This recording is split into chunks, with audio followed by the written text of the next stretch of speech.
Bueno, adelante, Raúl. Muchas gracias, gracias por asistir y los que están por internet también.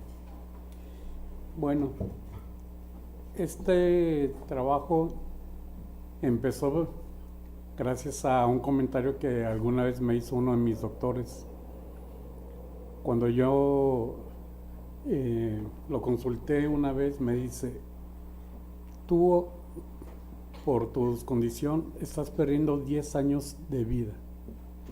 Necesitas perder peso, controlar tu diabetes, controlar tu hipertensión y si no,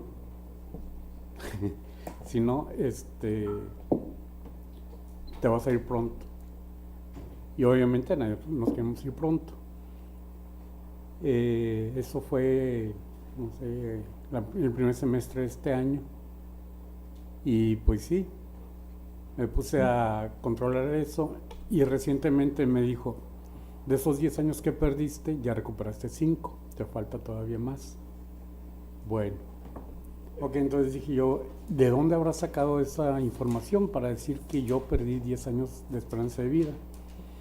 Entonces empecé a ver las causas de muerte en años recientes, empecé a hacer mis cálculos de esperanza de vida y quizás no son los 10 años que me dijo el nutriólogo, pero sí, vamos a ver qué fue lo que encontré. Acá bueno, México ha experimentado en los últimos años, y yo diría en las últimas décadas, una transición epidemiológica. Hemos pasado de enfermedades relativamente fáciles de controlar o tratables a unas crónico-degenerativas. En general, las principales causas de muerte se deben a enfermedades del corazón, a la diabetes mellitus, tumores malignos. Esto es de acuerdo a las estadísticas más recientes de la Secretaría de Salud.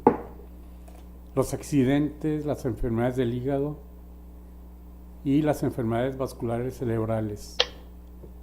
En ese trabajo vamos a enfocarnos más que nada a los infartos, que ya es la consecuencia de las enfermedades del corazón, infartos agudos al miocardio, a la diabetes mellitus y a las enfermedades cerebrovasculares o vasculares cerebrales.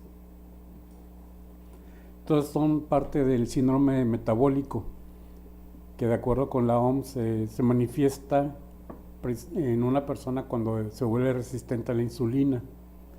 Y eso hace que los niveles de glucosa en la sangre se alteren. La hipertensión arterial, obesidad o abdomen prominente, por no decir gorditos, y que tenga cifras de triglicéridos arriba de lo normal o los niveles de colesterol bueno por debajo de lo recomendado. Parece que me están escribiendo aquí en esta parte.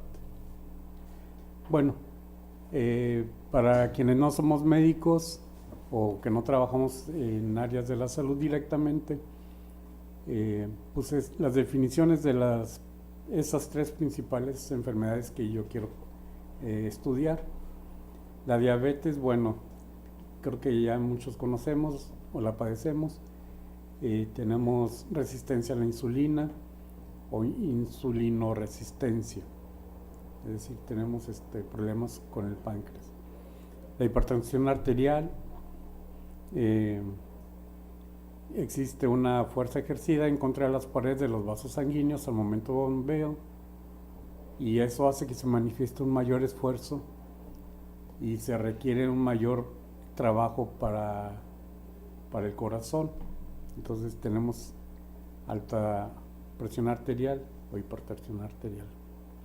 Y eso es lo que causa principalmente los infartos agudos al miocardio, la insuficiencia cardíaca y otras enfermedades del corazón, otros padecimientos o causas de muerte. Y la enfermedad vascular cerebral, que es el infarto cerebral, que lo conocemos así, y bueno, desafortunadamente no me ha tocado, gracias por eso, pero sí ha habido compañeros que lo han sufrido. Bueno, el objetivo de esta presentación o de este trabajo, que está en proceso, no lo he terminado, es analizar las probabilidades de muerte y las esperanzas de vida a partir de los 50 años. No es de toda la población. Las causas de muerte, lo más conveniente es estudiarlas en distintos grupos o etapas de la vida. Aquí en esta parte me enfoco a partir de los 50 años, diferenciado por sexo, eso sí, y de las causas de diabetes, el infarto agudo, el miocardio y las enfermedades cerebrovasculares. Mis fuentes de información, bueno, agarré 3 años, el año 2000, inicio del siglo, el año 2012 y 2017. 2012 lo agarré inicialmente pensando en las encuestas de salud. Hay una de 2012 y 2016, pero estaba tan cerquita del 2017 que es más reciente y pues es más cercano a la otra encuesta, y decidí mejor agarrar la parte más reciente. Y para la población, para cuestiones de tasas, las proyecciones que ya tiene el CONAPO, las más recientes son de 1 año aproximadamente para todo el país. No se alcanza a ver bien, creo que sí. Está movida. Sí, no, pero sí se ve. Sí se alcanza a ver. Bueno, esa es la morbilidad para el año 2000, a inicio del siglo. Si podemos ver aquí, bueno, tenemos enfermedades. La más común para esos grupos de edad, así están en la Secretaría de Salud los datos, son las infecciones respiratorias, las infecciones intestinales, vías urinarias, úlceras, y en quinto lugar está la hipertensión arterial y luego la diabetes mellitus, ya en el año 2000. Luego viene la amibiasis y luego insuficiencia venosa periférica y problemas de circulación en las piernas, y otras helmintiasis, que son parásitos, de acuerdo a lo que pude encontrar en internet. Les digo, esas son las causas que vienen en la página de la Secretaría de Salud. Ahí está la referencia. Fuente, anuario de morbilidad 1984-2018. Ahora sí que por menos va seleccionando qué es lo que uno quiere obtener. Y bueno, lo primero que llama la atención es los grupos de edad: 50-59, 60-64, 65 y más. O sea, no son parejos, pero sí, que nos importe eso. El grupo 60-64 es el que consistentemente tiene las tasas más altas de esas enfermedades.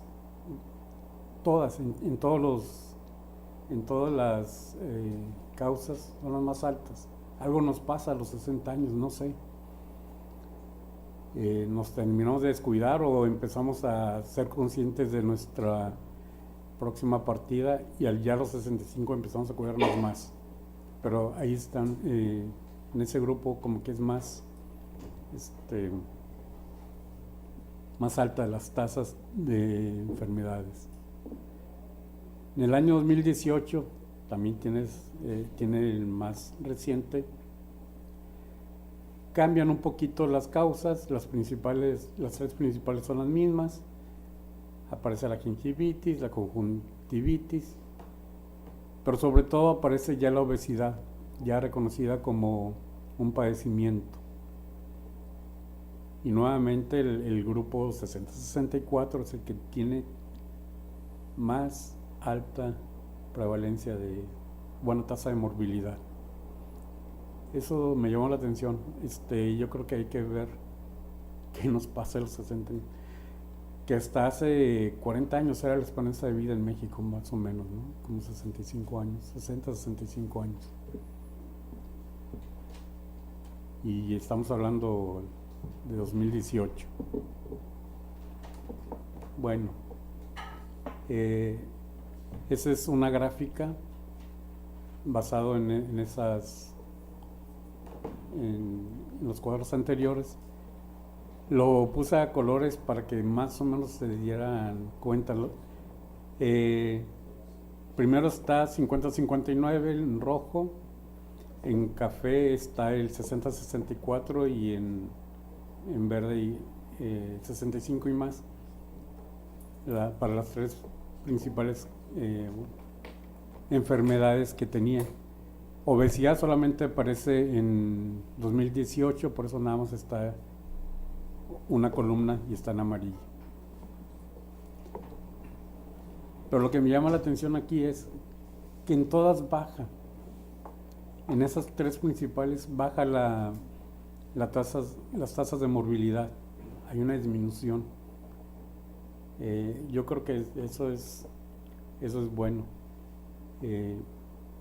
Baja en esos 18 años, aunque si lo vemos por grupos de edad, sí vemos nuevamente el patrón que habíamos visto del grupo 60-64.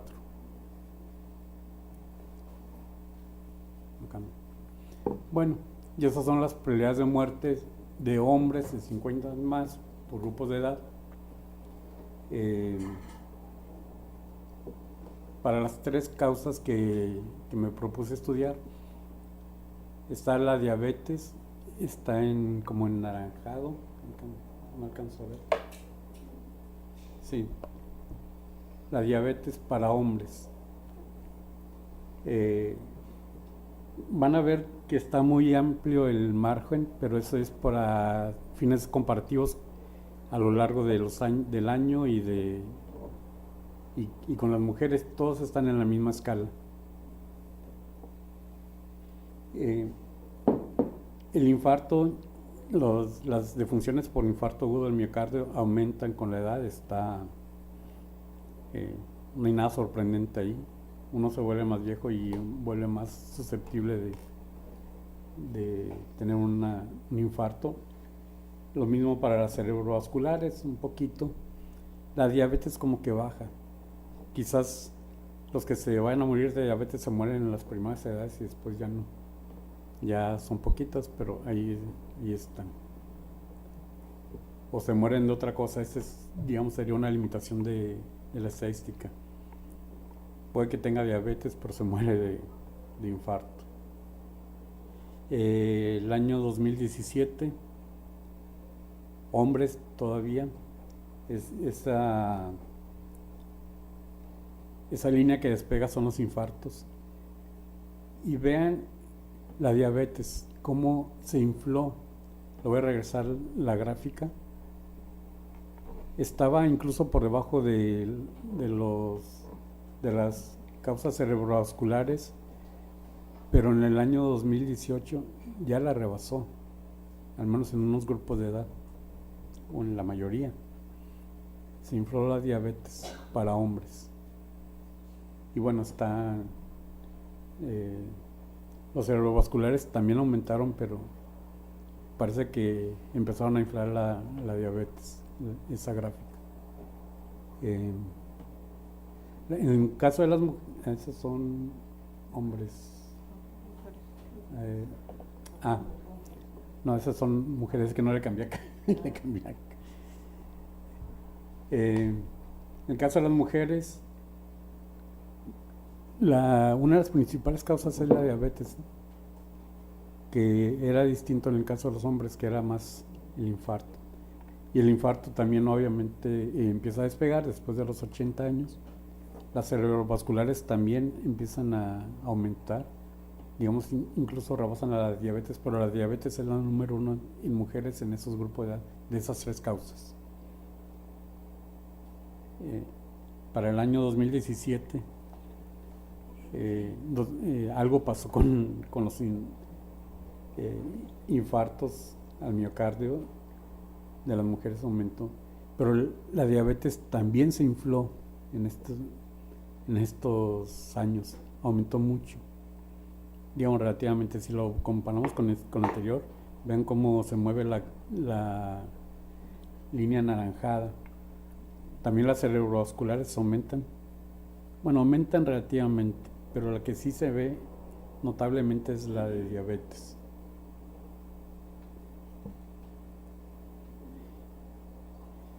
Bueno, si nos enfocamos, eso fue 2018, vamos a ver nada más para la edad 50, bueno, dice 50-54, pero realmente es la probabilidad de muerte a los 50 años de las tres principales causas, cómo se ha movido en el tiempo.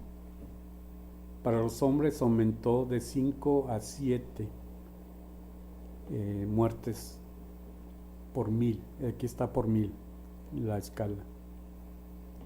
El infarto también aumentó un poquito, como de 3,5 a 4,5, y los cerebrovasculares, digamos que se mantuvieron bajos y constantes casi. Una leve disminución, pero imperceptible, y no tiene mayor cambio. En el caso de las mujeres, la diabetes casi no se movió, continúa. Acuérdense, esto es a los 50 años. El infarto se aumentó un poquito, las cerebrovasculares incluso presentaron una leve disminución como probabilidad de muerte. Y finalmente la esperanza de vida a los 50 años de los cerebrovasculares no hubo cambio para los hombres en 17 años. Bueno, el total es la línea azul, lo puse de referencia, es así, aquí sí la puse. Los infartos, a pesar de que aumentaron, aumentó la probabilidad de muerte, la esperanza de vida, perdón, aumentó la esperanza de vida, como que tienden a morir más viejos. Pero igual a los 50 años todavía una esperanza de vida de 28 años, sigue habiendo la misma esperanza de vida, es decir, para hombres no hemos avanzado en este rubro para la población mayor de 50 años. Los que van a morir de diabetes tienen una esperanza de vida como de 23,5 y pasaron a 24. Es muy poca la ganancia. A pesar, eso que veíamos de que se inflaban era hacia los años más viejos. Entonces tiene sentido.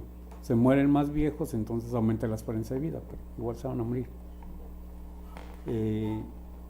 Los infartos, bueno, también es un incremento relativamente importante digamos, de poco más de 28 a casi 30. Es más de un año de ganancia en esperanza de vida. Aunque la ganancia se dio en los primeros 12 años, porque después ya casi no hubo cambio. Y las mujeres, estas parece que tuvieron... perdón. Y las mujeres, ahí está la línea azul, que es el total. Un incremento en los primeros 12 años y luego un decremento leve en los últimos 5 años. Pero vemos que en todas las edades, en esas tres, hubo un pequeño incremento, como de un año en diabetes, un leve incremento por las enfermedades cerebrovasculares, y el infarto, pues, poco más de año y medio, más o menos, es lo que se incrementó. Entonces, yo diría que hemos tenido leves ganancias en estas enfermedades, quizás no las que quisiéramos, porque vemos que las tasas de mortalidad, las probabilidades de muerte tienden a concentrarse más en las edades más avanzadas. Bueno, en conclusión, los 3 padecimientos han disminuido en cuanto a la prevalencia registrada en este siglo. Ha bajado. Eso ya lo vimos con las estadísticas de la Secretaría de Salud. Y en los hombres la probabilidad de muerte por infarto aumenta de forma importante con la edad. Pero para las mujeres ese es incremento significativo, es decir, los dos son importantes, pero incrementa muchísimo más en mujeres y concentrado hacia las edades más avanzadas. Las probabilidades de muerte por diabetes son mayores para las mujeres. Esto no es nuevo, siempre nos han comentado, nos han dicho que las mujeres tienen una mayor incidencia de diabetes, que es más la enfermedad de diabetes en mujeres que en hombres. Dice, aunque el aumento se aprecia más en los hombres, porque viene de un nivel más bajo. Y además parecen concentrarse en las últimas edades de la edad adulta mayor, es decir, en las edades mayores de 80, 85 años. Ese globito que veíamos cómo se inflaba las probabilidades de muerte para estas causas. Y finalmente, la esperanza de vida a los 50 años, tanto para hombres como para mujeres, no presenta cambios notables, a pesar de las ganancias en años en diabetes y en infartos agudos al miocardio. No tenemos esas ganancias en esas principales enfermedades que son las principales causas de muerte para ese grupo de edad, no se reflejan en la esperanza de vida. Bueno, pues esos son mis avances. Sigo leyendo y escribiendo sobre esto y analizando los datos a ver qué más me encuentro. Y sus comentarios, críticas y sugerencias son bienvenidos. Gracias. Gracias, Raúl. Entonces vamos a abrir justamente la sesión para sus preguntas, comentarios, como dice Raúl, para discutir. Entonces empezamos, Norma. La esperanza de vida que presentas como total, ¿es la suma de esas 3 enfermedades o es la total? O sea, no, es la total, incluyendo todas las otras. Sí, no puse la gráfica de otras porque es tan parecida a la total que pues no tenía sentido, pero están el resto de las 5,000 enfermedades o 10,000 enfermedades que haya aparte, pero es total. ¿Preguntas? Sí, Silvia.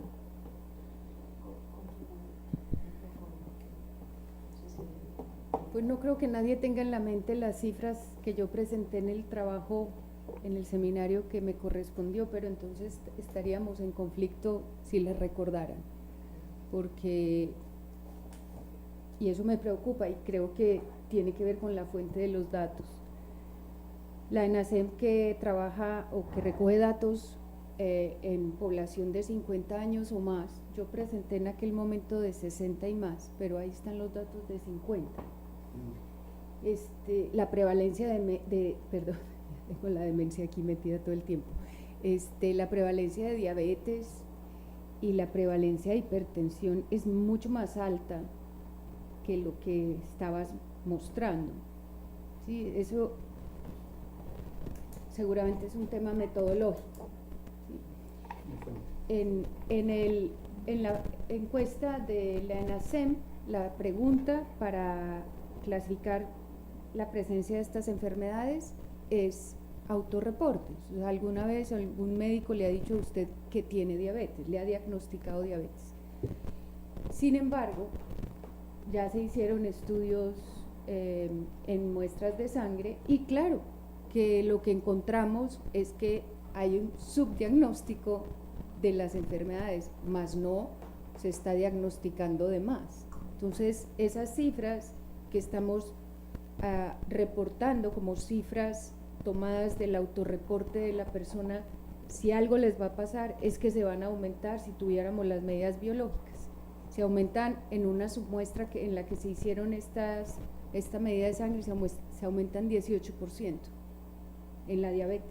O sea, hay 18% de la población adulta mayor que no sabía que tenía diabetes y sí la tenía. Entonces yo creo que estamos en una coyuntura en el manejo de los datos que yo creo que sí es necesario considerarla, sí, para que de pronto puedas contrastar. Ahí está la ENASEM, ahí están los datos, tiene información desde los 50 años y tiene información desde el 2000 hasta ahora, está pública hasta el 2015, pero ya se recogió 2018. Entonces tú puedes ver ese patrón. Y efectivamente es alarmante lo que está pasando con la diabetes y lo que está pasando con la hipertensión. La enfermedad cerebrovascular muestra una tendencia a la disminución, que tú también la encuentras, pero definitivamente es tan baja la prevalencia de la enfermedad cerebrovascular entre los adultos mayores, que no estamos ante un problema que se esté resolviendo con esa pequeña disminución que tiene. En cambio, las otras dos, que son la diabetes y la hipertensión, sí están aumentando, pero estamos hablando de cifras que realmente son alarmantes. Y bueno, nada, una invitación a que te sumerjas en la ENASEM para ver cuáles son las comparaciones que puedes hacer. Sí, de hecho esa es la intención por la que había tomado inicialmente 2012-2016 para comparar con ENASEM y usar las estadísticas de ENASEM para las prevalencias de la morbilidad. Simplemente de repente me encontré las estadísticas de la Secretaría de Salud y decidí usarlas. Y ese fue el problema de esta presentación, que utilicé las estadísticas de la Secretaría de Salud, que son datos reportados por los médicos, es decir, de gente que fue y consultó. No es que la población sepa que tiene o que haya sido de la encuesta de salud. Simplemente la Secretaría de Salud recaba la información de las enfermedades reportadas por los médicos, de las consultas. Entonces quizás por eso. Y sí, las enfermedades cerebrovasculares, yo creo que esas son tan problemáticas que sí van y consultan. Y si la tienes, vas y consultas. La hipertensión no sabes que la puedes tener, ni la diabetes, hasta que te hacen una serie de pruebas. Entonces, y la cerebrovascular, pues no, sucedió y vas a consulta con emergencias médicas muchas veces y ya se reporta. Yo creo que es por eso. Y sí, la ENASEM es una encuesta que tengo aquí en la computadora y que pienso sacar esta información y compararla, digamos, incluirla en este trabajo. Yolanda y después Roberto. ¿Se tiene alguna idea más o menos de qué porcentaje de la población asiste a consulta por estas causas? O sea, a ver, puede que vivan muchos años con esa enfermedad, puede que se muera, ¿no? Muy pronto. Sí. Si se muere pronto, pues no lo vas a registrar más que como causa de muerte, no como causa de morbilidad. Sí. Entonces no sé si se tenga alguna idea de más o menos, no sé si a través de la ENASEM o de otra fuente, de cuál es el porcentaje de la población en estos tres causas de morbilidad que tú presentaste, o morbilidad y mortalidad, que asisten a consultas. Yo creo que debe ser por encuestas, no creo que solicitan atención. Sí, lo que pasa es que como esas consultas son repetitivas, vas a contar consultas, no vas a contar población, digamos en las estadísticas oficiales. Tendría que ser una encuesta. Y yo creo que esa es una de las limitaciones que tiene el analizar las causas de muerte de estas enfermedades, que lo ideal sería conocer cuánto tiempo tuvieron la enfermedad. Hay personas que viven con diabetes décadas, ¿sí? Y gente que vive con hipertensión, y primero sin saber y luego ya quizás diagnosticado, pero también décadas. Entonces, si tuviéramos esa información, podríamos hacer una tabla de mortalidad, una tabla de vida de la persona que vive con esa enfermedad, para ver cuál es la esperanza de vida efectiva de una persona con diabetes. Sí. Aquí vemos de los que se van a morir de diabetes, no sabemos cuánto tiempo lo tuvo, ¿no? Entonces, eso ya es materia de una encuesta, no tanto de las estadísticas vitales.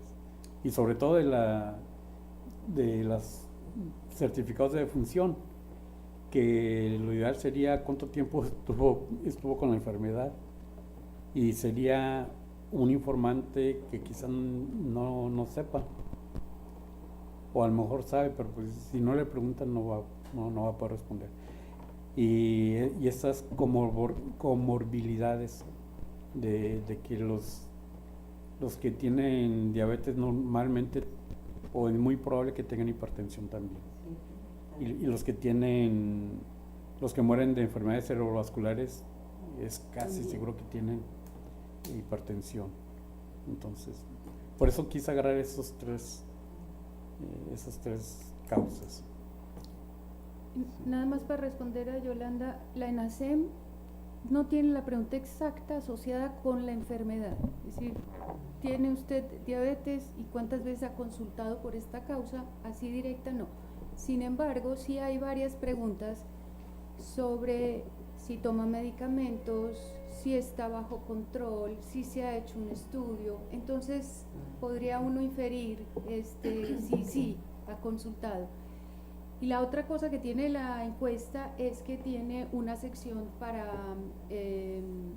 donde se recoge toda la información de la persona que se murió en el lapso de tiempo entre una ronda y otra de la encuesta. Entonces hay una sección donde tú te puedes meter y estudiar de qué se murió, cuándo se murió, y ciertas características del muerto que encuentran pues cuando van a campo y ya no está la persona, ya pueden recoger. Entonces yo creo que ahí sí puedes analizar de 2000 a 2003, de 2003 a 2012, cuántos se murieron, y mirar para atrás también las enfermedades, que esas sí están recogidas en todas las...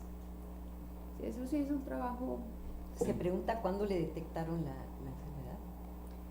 Ay, sí, algunas puedes inferir, en otras no, o sea, no es que esté la fecha exacta.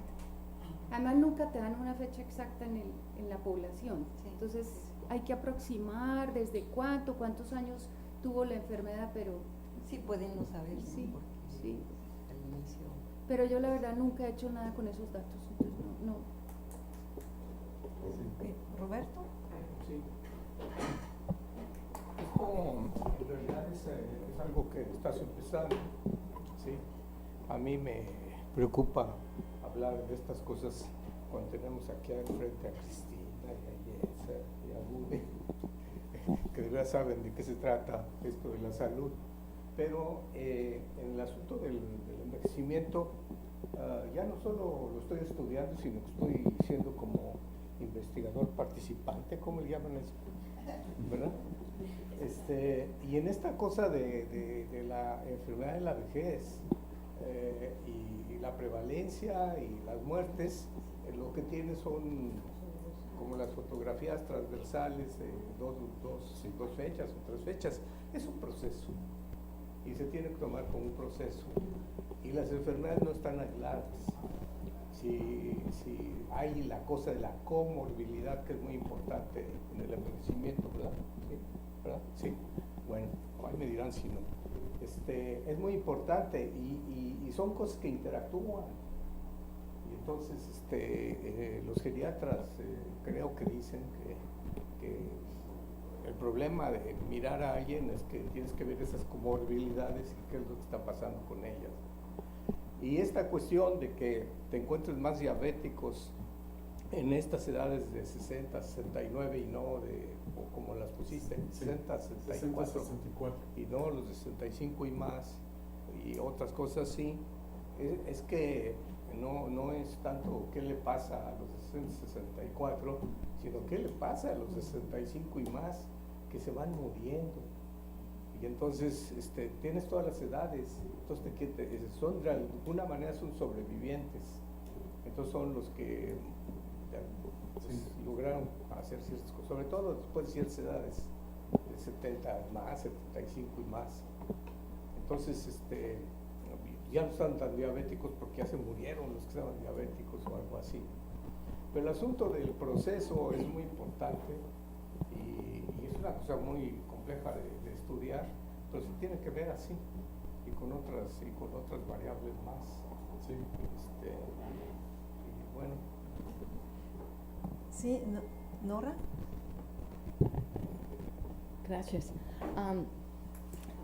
Algo que me interesa, yo me gustaría saber si puede comparar estos datos a otros países donde, por ejemplo, ellos tienen otro tipo de dieta, de comida, en Grecia, por ejemplo. Yo creo que allá los números están más abajo de México y me gustaría saber por qué, cuál es la diferencia. No sé si puede contestar, es algo nada más que yo estoy pensando. Sí, no tengo esa información. Quizás debería ponerla en los antecedentes. Y, sí, muy apropiado, obviamente, pero no lo tengo. Gracias. Sí, Yolanda. A ver, perdón, una pregunta rápida nada más. ¿No haya un poco de problema en comparar enfermedades como, por ejemplo, diabetes y un accidente cerebrovascular, en el sentido de que con diabetes como que, pues, por la naturaleza del padecimiento puedes vivir más años que con un accidente cerebrovascular? Yo no soy médico, no sé si estoy diciendo, a ver tú sí. Y a lo mejor compararlos, ¿no? ¿Cuánto pues tiene ese problemita, ¿no? La naturaleza, pues, Sí. del padecimiento.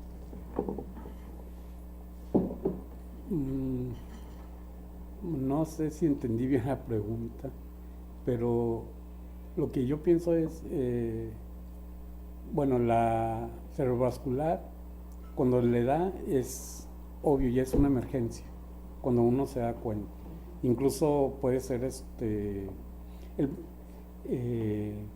de que la persona está sana, puede ser de repente recibir un golpe y le falta irrigación al cerebro por un coágulo. Y eso es emergencia. La diferencia es de que de que ya quedan secuelas. Digamos, si sobrevive la persona van a quedar secuelas. Y puede que no se muera de eso, pero ahí está, ¿sí? Pero ya tiene, digamos, como morbilidad, puede que no sea tan numeroso como otras. Por eso no aparecen en las tablas de morbilidad, pero mortalidad sí sucede y ahí queda la persona. Quizás conceptualmente deberíamos de manejarlo en distintas cajas, ¿sí? Eso sí estoy de acuerdo, pero pues finalmente llegan a lo mismo, a una defunción, y como tal es como lo estoy estudiando, para ver las esperanzas de vida de una persona o de las que van a morir de esa enfermedad o de ese padecimiento, y compararlo. Y esas se van más bien hacia las edades mayores. Sí, nada más muy rápido. Sí, lo que yo pensaba es que como que comparar los años que puede sobrevivir una persona con esa enfermedad es lo que a lo mejor tiene un poquito de sesgo. Sí, sí. ¿Yetza? Sí, en la misma línea, no sé si está funcionando estos micrófonos, pero bueno, espero que sí. No sé si tenemos gente en línea, Quién sabe, pero bueno. por si acaso. Lo que pasa es que depende qué es lo que quieres hacer con esa comparación, ¿no? O cómo la vas a interpretar. Entonces sí, efectivamente son como problemas muy diferentes y por ejemplo en los accidentes cerebrovasculares, o sea, los hay de todos tamaños y de todos tipos, ¿no? Entonces puedes tener unos en los que no te des cuenta, otros que sean mortales de inmediato y otros que solamente te dejen secuelas y vives muchos años con ellos, ¿no? Pero bueno, a mí desde mi punto de vista lo que se me hace muy interesante es pensar que ese aumento o no suficiente aumento en la esperanza de vida a lo largo del tiempo en cada una de ellas, de lo que está hablando es de que no está habiendo un buen tratamiento, ¿no? De que el sistema de salud no está funcionando porque debería de haber aumentado la esperanza de vida aún dado que tienes esas enfermedades. Entonces ese me parece un indicador bastante interesante y preocupante. Sí, sobre este tema voy a añadir lo que yo quería añadirlo como no especialista como ustedes, pero a mí me llamó mucho la atención que la esperanza de vida total a los 50 años no haya aumentado en 17 años. Entonces, ¿qué está pasando? O sea, no solo para esas enfermedades, sino en general. Se habló mucho que la esperanza de vida general de los hombres ha bajado por el tema de la violencia, pero eso atañe más a los jóvenes, etcétera. Pero si a los 50 no hay mejoras, me sorprendió mucho, no sé qué está pasando. Udella, ¿querías añadir? Bueno, coincido con Yetza, aquí es el tratamiento oportuno, por un lado, y el otro es el control del paciente. O sea, puedes ir a consulta, te diagnostican, y después ya no ir a tus consultas de control subsecuentes, o no tomar el tratamiento también como se debe. Y ahí también tiene que ver el acceso, ¿no?, a los servicios de salud y el acceso a los tratamientos.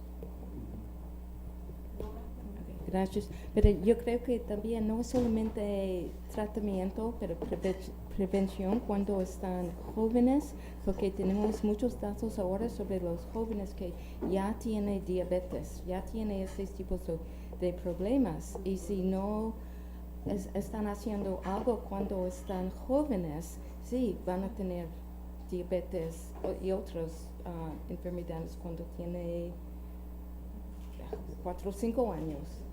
Sí. ¿Norma? Bueno, primero, la verdad creo que es muy ¿Tu bueno micrófono, que tengamos- quizás? es muy bueno que tengamos este tipo de investigación haciéndose. Casi nunca hablamos de cuestiones de mortalidad, oímos más sobre enfermedades, etcétera, por la naturaleza del departamento. Entonces, primero felicitarte, Raúl, de que regresamos a hablar algo de esperanzas de vida, que en un departamento de población es así como que ¿qué? Entonces, creo que es muy, muy bueno que estás trabajando esto. Pero cuando escuché a Yolanda a su pregunta sobre si es relevante o si no es relevante o si está medio sesgado las comparaciones, y recordando el trabajo de Silvia, pienso que hay una comparación que me parece mucho más importante que la de con otros países, y que ojalá, por ejemplo, ya que estás comenzando, le sigas y que se debería de hacer. Y que es con la población mexicana en los Estados Unidos versus la población mexicana residente en México. ¿Por qué?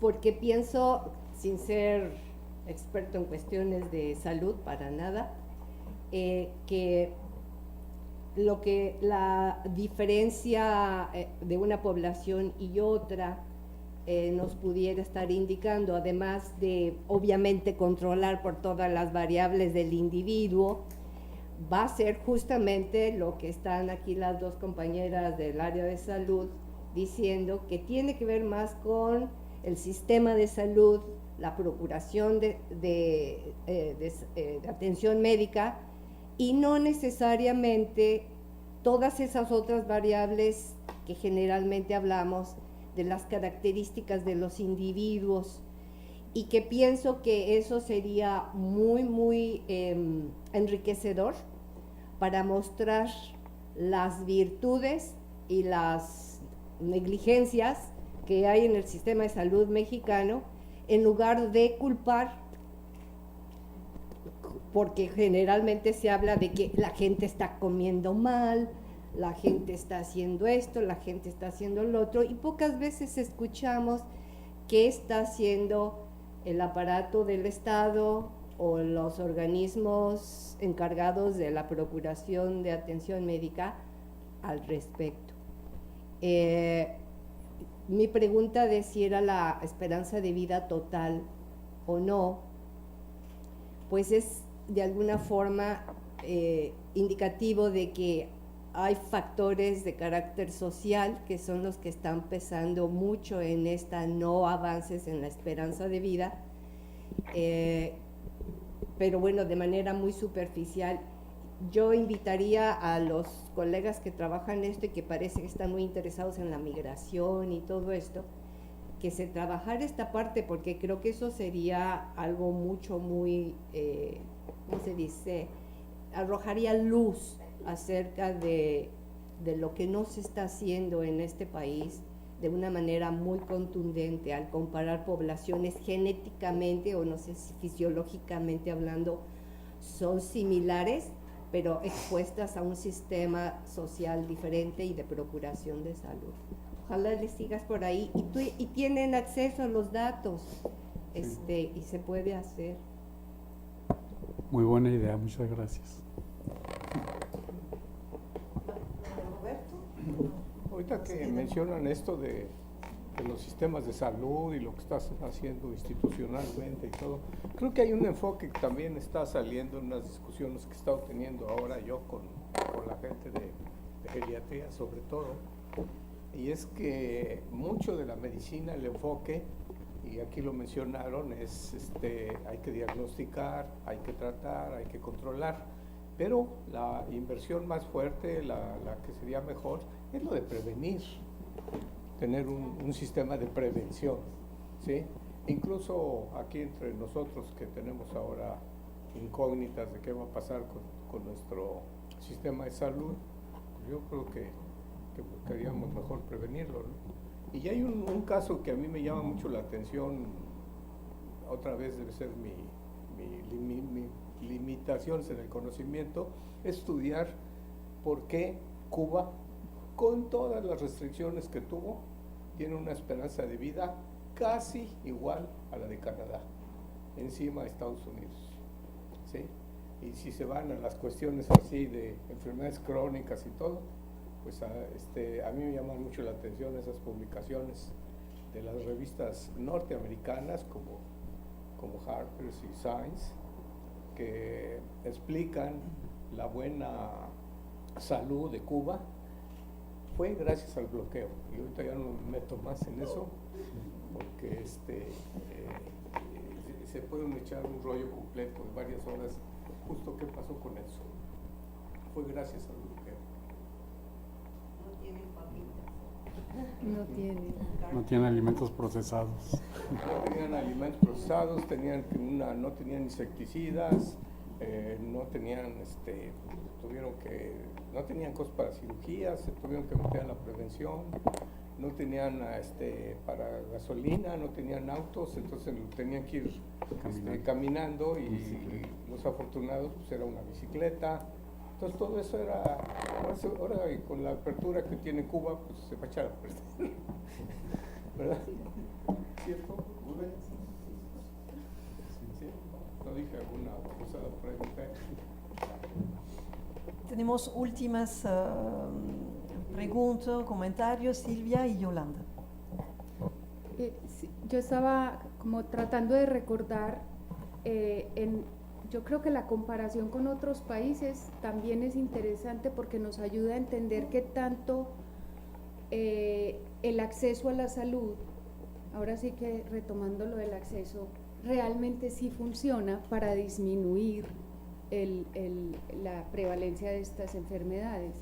Y estaba recordando los datos de un estudio que se hizo en Inglaterra y otro muy reciente y otro, el de Estados Unidos, estaban encaminados a buscar factores de riesgo para demencia, pero encontraban que esos factores de riesgo como la diabetes, la hipertensión y la enfermedad cerebrovascular en Estados Unidos no habían disminuido. Sin embargo, el control sí había aumentado. Eso tiene que estar directamente relacionado con el acceso. Y en Inglaterra sí encontraron una disminución en la prevalencia de estas enfermedades, lo cual probablemente tiene que ver con la prevención. Entonces, creo que sí hay una luz que nos da la comparación con ellos que tienen más desarrollo y más probabilidad de tener un sistema de salud más eficiente, o un sistema de salud. Sí, Yolanda, y luego veo que tenemos Hilda que estaba escuchando y también Felipe en Piedras Negras. No sé si tienen preguntas después de Yolanda.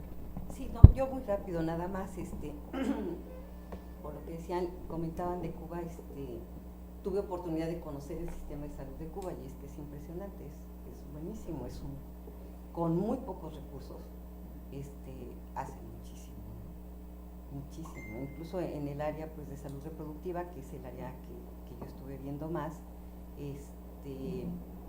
claro, ahí no es